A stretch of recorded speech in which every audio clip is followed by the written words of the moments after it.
नमस्कार दोस्तों, आज मैं आपके लिए अलजेब्रा की क्वेश्चन लेकर के आया हूं जो कि बहुत इंपॉर्टेंट है। चलिए स्टार्ट करते हैं। पहला सवाल, यदि x plus one upon x का होल स्क्वायर बराबर 3 का स्क्वायर है तो x square plus one upon X square का मान पूछा गया है, क्या होगा। ध्यान देना, अगर आपको फॉर्मूला याद है तो आपको यह पता लग जाएगा कि अगर आप इसको a माने और इसको आप b माने और बीच में ये प्लस है, पूरे का होल स्क्वायर है, तो ये a प्लस बी का होल स्क्वायर फॉर्मूला बन जाएगा कि नहीं बनेगा। ए प्लस बी का होल स्क्वायर का फॉर्मूला क्या होता है, A square plus B square plus का 2ab, यही तो होता है।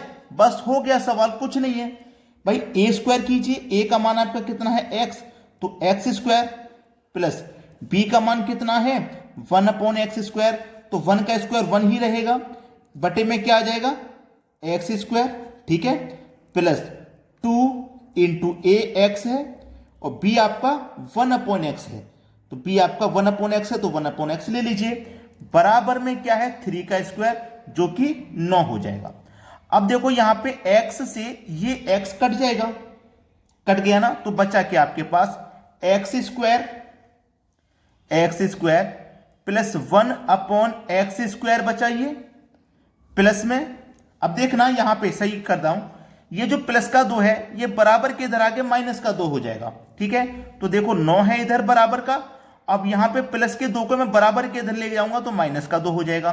तो देखिएगा x square plus 1 upon X square बराबर 9 में से 2 जाएगा तो 7 आ जाएगा। देखो हमसे पूछा था x square plus 1 upon X square, x square plus 1 upon X square, इसी का तो मान पूछा था और इसका मान कितना निकल के आया है 7। तो पहला ऑप्शन हमारे सवाल का बिल्कुल सही जवाब हो जाएगा। क्लियर हुआ सभी को प्रश्न। अब देखते हैं अगला सवाल। अगला सवाल है, यदि x प्लस 1 अपॉन एक्स बराबर 2 है तो x की पावर 12 माइनस 1 अपॉन एक्स की पावर 12 का मान क्या होगा। मेरी एक बात याद रखना कि यहां पे अगर आपको 2 मिले कभी भी, यहां पे ये जो संख्या है ना, ये कभी भी आपको अगर 2 दी हुई है तो आपको ज्यादा मेहनत नहीं करनी पड़ेगी। आपको क्या करना पड़ेगा, केवल x इक्वल टू 1 मान लेना है। जब यहां पे प्लस का 2 रहेगा ना तो x इक्वल टू प्लस का 1 मान लीजिए, और कभी हो सकता है यहां पे माइनस का 2 रहे तो x इक्वल टू माइनस का 1 मान लेना। अगर प्लस का 2 है तो प्लस का 1 मानेंगे, माइनस का 2 रहेगा तो माइनस का 1 मानेंगे। बस सवाल यहीं खत्म हो गया, कुछ नहीं करना। अब आपको कंडीशन सारी सेटिस्फाई हो जाएंगी। देखो x का मान आपने 1 मान लिया है, तो जहां जहां पे x होगा वहां वहां पे आप 1 रख दोगे। पहले इस इक्वेशन को हम सरल कर लेते हैं। x के स्थान पे मैं 1 रखूंगा क्योंकि x का मान मैंने 1 माना है, प्लस ले लूंगा, ऊपर 1 पहले से है, x की जगह 1 रहूंगा। 1 प्लस 1 2 हो गया कि नहीं हो गया, बस 2 के बराबर देखो हो गया। अब यहां पे पूछा गया इसका मान, तो x का मान मेरा 1 है तो x की जगह मैं 1 रखूंगा, और 1 की पावर चाहे कितनी भी हो तो उसका मान 1 ही रहता है। फिर क्या है माइनस, ऊपर 1, x के स्थान पे मैं 1 रखूंगा। अब 1 माइनस 1 इक्वल टू 0 हो जाएगा, तो आपका जो सही जवाब हो जाएगा 0 हो जाएगा, जो कि हमारे डी ऑप्शन में दिया गया है। यह सवाल का बिल्कुल सही जवाब है। प्रश्न सभी को समझ में आ गया। अब देखते हैं अगला प्रश्न। अगला सवाल है, बहुत बढ़िया सवाल है। X square plus 1 upon X square की पावर होल स्क्वायर बराबर 10 का स्क्वायर है, तो x की पावर 4 प्लस 1 अपॉन एक्स की पावर 4 का मान क्या। देखो वही सवाल है, अगर आप इसको a मानेंगे और इसको b मानेंगे, बीच में प्लस का साइन, तो a प्लस बी का होल स्क्वायर ये हुआ कि नहीं हुआ। तो चलिए a प्लस बी का ये होल स्क्वायर है, तो फॉर्मूला क्या होता है, a स्क्वायर प्लस में b स्क्वायर प्लस का 2ab, यही तो होता है।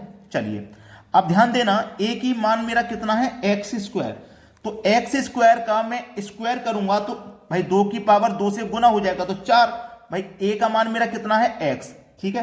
अब स्क्वायर का स्क्वायर से गुना हो जाएगा तो x की पावर मेरी कितनी हो जाएगी 4, ठीक है, प्लस b का मान है 1/x, तो 1 की पावर तो कितनी भी हो उसका मान 1 ही रहता है। b कितना है x स्क्वायर में आएगा, तो देखो 2 का 2 से गुना हो जाएगा तो 4 हो जाएगा, मतलब b की पावर कितना था 1/x, तो x की पावर कितना हो जाएगा 4, प्लस का कितना है 2 इंटू a का मान कितना है एक्स स्क्वायर है, इंटू बी का मान कितना है 1 अपॉन एक्स स्क्वायर, ठीक है, 1 अपॉन एक्स स्क्वायर, ये रहा आपका एक्स स्क्वायर।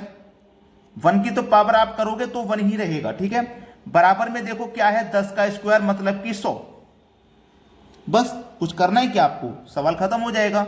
एक्स स्क्वायर से एक्स स्क्वायर कट जाएगा, एक्स की पावर 4 प्लस 1 अपॉन एक्स की पावर 4 बराबर 100। ठीक है, ये प्लस का 2 बराबर के जब इधर आएगा तो माइनस का 2 हो जाएगा। तो देखो x की पावर 4 प्लस 1 अपॉन एक्स की पावर 4 बराबर 100 में से 2 जाएगा तो 98। आपसे पूछा गया था x की पावर 4 प्लस 1 अपॉन एक्स की पावर 4 का मान क्या होगा, 98 हो जाएगा। ये आपके इस सवाल का बिल्कुल सही जवाब है, यानी कि डी ऑप्शन। तो ऐसा सवाल भी अगर आपको कभी दिया रहे तो आपको परेशान नहीं होना पड़ेगा, फॉर्मूले के अकॉर्डिंग आंसर है। बस फॉर्मूला अगर आपको याद है तो सवाल हो जाएगा। अब देखते हैं अगला प्रश्न। अगला सवाल है, यदि x प्लस 1 अपॉन एक्स बराबर 2 है तो x की पावर 7 प्लस 1 अपॉन एक्स की पावर 5 का मान क्या होगा। यहां पावर 7 है, यहां पावर 5 है, अलग अलग पावर है। परेशान आपको बिल्कुल नहीं होना, क्योंकि यहां पे आपको क्या देखने को मिल गया, 2। और मैंने आपको क्या बताया, अगर यहां पे 2 रहेगा तो आपको x इक्वल टू 1 मान लेना है। बताया था कि नहीं बताया था, याद है ना सभी को। बस सवाल हो गया, कुछ नहीं करना। जहां पे x रहेगा बस वहां पे 1 रख दो। अब मुझे इसी का तो मान पूछना है तो इसी का सरल कर लेते हैं। x की जगह देखो मैं 1 रखूंगा, और 1 की पावर 7 हो चाहे कुछ भी हो उसका मान 1 ही रहेगा। प्लस रखूंगा, ऊपर 1 पहले से है, x की जगह 1 रखूंगा, और 1 की पावर चाहे कितनी भी हो तो उसका मान 1 ही होता है। तो 1 प्लस 1 कितना हो जाएगा, आपका आंसर 2 हो जाएगा। और 2 दिया गया है सी ऑप्शन में। ये इस सवाल का बिल्कुल सही जवाब है। सभी को प्रश्न क्लियर हो गया ना। अब देखेंगे हम अगला सवाल। अगला सवाल है, यदि x प्लस 1 अपॉन एक्स बराबर 2 है तो x की पावर 2013 प्लस 1 अपॉन एक्स की पावर 2014। 2013 2014 परेशान वाली बात नहीं है, क्योंकि यहां पे देखो क्या दिया गया है, 2। और जब यहां 2 दिया जाएगा तो आपको अच्छे से पता है कि हमें x का मान 1 लेना है। और x का मान 1 ले लेंगे तो कितनी भी पावर क्यों ना हो हमें फर्क नहीं पड़ता, क्योंकि 1 की पावर आप कुछ भी हो 1 ही उसका मान होता है। तो मैं x की जगह देखो 1 रखूंगा, 1 मैंने रख लिया। ऊपर पावर क्या है कोई मतलब नहीं, क्योंकि 1 की पावर कितनी भी हो 1 ही रहेगा। फिर प्लस है, ऊपर 1 है, नीचे x की जगह में 1 ले लूंगा। 1 की पावर 2014 15 कितनी भी हो कोई फर्क नहीं पड़ता, क्योंकि 1 का मान 1 ही होता है। अब 1 प्लस 1 करोगे आप तो आपको कितना मिलेगा, 2। बस यही आपका आंसर हो जाएगा 2, और ये दिया गया है आपको डी ऑप्शन में। क्लियर हो गया ना सवाल। चलिए अब देखते हैं अगला प्रश्न। अगला सवाल है, यदि x माइनस 1 अपॉन एक्स का होल स्क्वायर बराबर 5 का स्क्वायर है तो x square plus 1 upon X square का मान क्या होगा। वही आ गया, अगर आप इसे a मानोगे इसे b मानोगे, बीच में माइनस का साइन है तो ये a माइनस बी का होल स्क्वायर नहीं हो जाएगा। हो जाएगा कि नहीं हो जाएगा, तो बस कर लीजिए। तो a माइनस बी का होल स्क्वायर क्या फॉर्मूला होता है, a square plus B square minus का 2ab। ठीक है, ये फॉर्मूला होता है। माइनस वाले में यहां माइनस आ जाता है, प्लस वाले में यहां प्लस होता है। बस हो गया सवाल, कुछ नहीं करना। देखो a की वैल्यू कितनी है, a का मान x है तो x स्क्वायर करो। b का मान कितना है, b का मान 1 अपॉन एक्स है तो 1 की जगह 1 ही रहेगा, बटे में x स्क्वायर हो जाएगा माइनस 2 इंटू a का मान x इंटू b का मान 1 अपॉन एक्स है, और बराबर में 5 का स्क्वायर यानी कि 25 है। अब देखो x से कट गया x, ठीक है, तो x square plus 1 upon X square, ठीक है, बराबर 25। देखो ये माइनस का 2 बराबर के इधर जाएगा तो प्लस का 2 हो जाएगा। ठीक है, तो बस प्रश्न खत्म हो गया। X square plus 1 upon X square बराबर 25 में 2 जोड़ेंगे तो आपका जो सही जवाब है वो हो जाएगा 27। पूछा क्या गया था, x square plus 1 upon X square, x square plus 1 upon X square, यही तो पूछा है, और इसका मान निकल के आया है 27। तो आपका सही जवाब है 27, यानी कि सी ऑप्शन। क्लियर हो गया ना सभी को। तो आपने अगर अभी तक लाइक नहीं किया वीडियो को तो लाइक कर दें, और यदि शेयर नहीं किया तो भाई सभी बच्चों तक शेयर कर दें। ठीक है दोस्तों, धन्यवाद।